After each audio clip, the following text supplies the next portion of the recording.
Hello, it's Friday 29th of September and it's been quite a few days since I've recorded a video. This is Friday morning and I think I did the last one last weekend.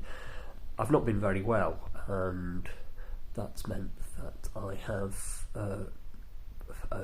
not really felt like talking to the camera, and I wouldn't have had an awful lot to report in terms of activity because I haven't been able to do anything.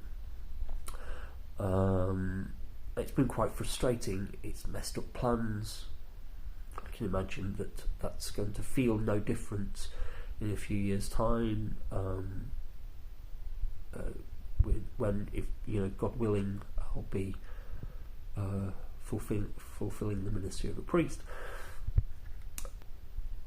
I'm sure that things are going to be messed up occasionally by illness, and I'm going to have to rely on other people. I've been able to rely on other people here in the house this week.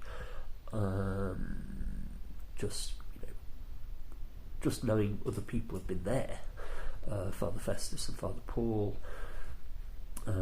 Andy the youth worker, and Anna the parish secretary coming in most days. But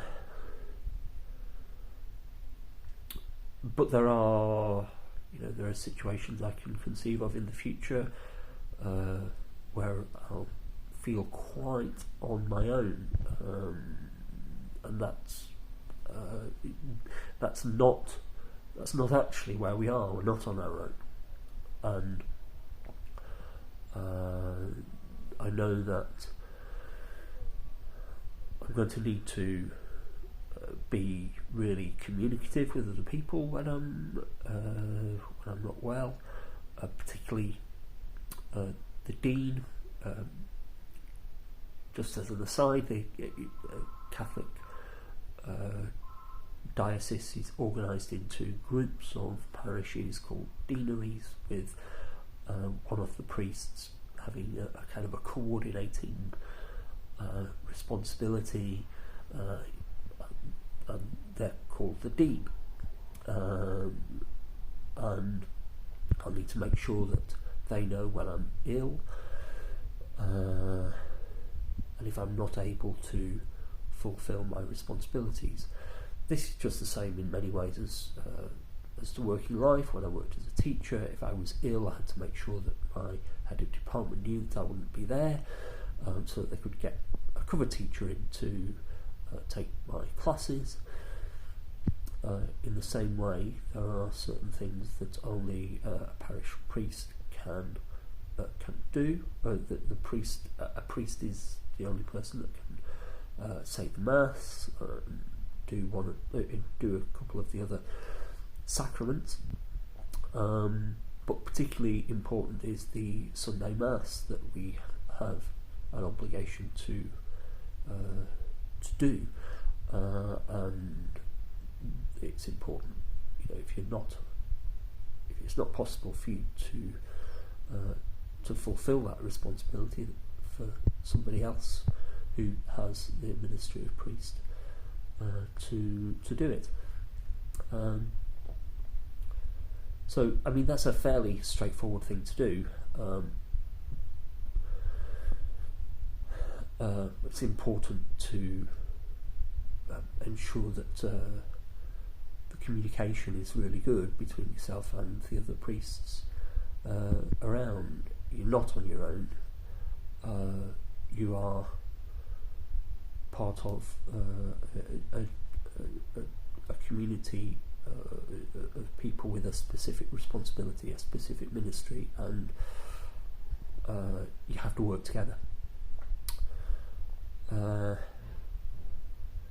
Overall, I'm feeling a bit rubbish because of the fact that I wasn't able to go into school to see the children in the primary school. I was going to talk to a couple of classes of Year 6 children. I wasn't able to do that.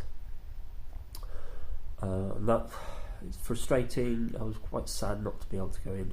I was going to talk to them about vocation, my understanding of it. And there are other things I've missed out on. There's been a pastoral, a parish council meeting this week that I couldn't participate in. Would have been quite important to just to see that in action. I've been in parish councils before, but obviously not approaching them with the thoughts about being the parish priest in that context. And there've been other things I've missed out on and people I haven't seen. Anyway, those are the sorts of things going on. A bit disappointed, but these are moments of grace as well. So I need to just spend a bit of time reflecting on it a bit over the next few days. I've only got until Sunday here now, so a couple more videos, a couple more days of reflection. I know that I'm going to be back in Rome on Monday, so it's all suddenly drawing to a close here quite fast. And those are the things that's on my mind and I'm thinking about today. Okay, speak soon. Bye now.